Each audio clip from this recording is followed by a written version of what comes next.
Hi, my name's Ashley and I'm from Jacksonville, Florida. Hi, my name is Robert Hales. I'm from Tampa, Florida. I'm Denicia Brown. I am from Tampa, Florida.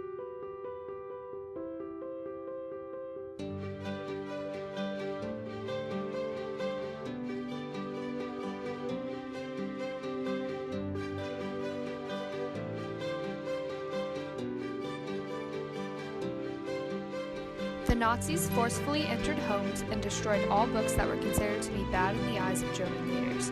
This would not be the last time that they came into Jewish homes to remove things. Eventually, they would be removing the Jews themselves. News of this ceremony quickly reached the United States, and Americans began to protest against the burning of books and killing of Jews. One of the largest protests took place in New York City, which was documented in the New York Times, where nearly 100,000 people marched in the streets pleading for justice for the Jews.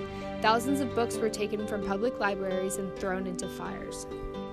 May 10th became the National Day of Nazi Book Burnings. President Eisenhower spoke out on this ratification, urging Americans not to participate in the burning of books. This demonstration was beginning to take a violent turn. Fights between protesters led to police officers being forced to take action. There was such an immense amount of violence going on over the world that it led to a war of book burnings, leading to the burning of libraries which held memories of these books. Many of those libraries were owned by educated Jewish families, and they were left without any money source. The Nazis soon after blamed the Jewish culture for such violence that they needed a way to abolish the Jewish race as a whole. After doing a lot of research about the Nazi book burnings, I felt like I really had a true understanding of it, and I felt like I knew the extent. It was really shocking to me to find out that nearly 40,000 books in Germany alone were burned.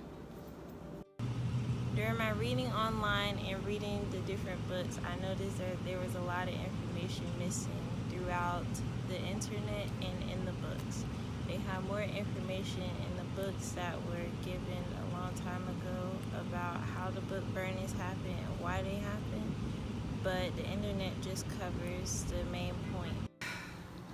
At the conclusion of our group's research, I had learned many things over the controversial book burning demonstrations that the Nazi regime displayed for the world to see.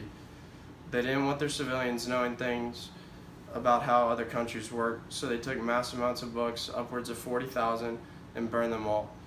Later on, we found out that the books weren't the only things that they were burning, but humans instead.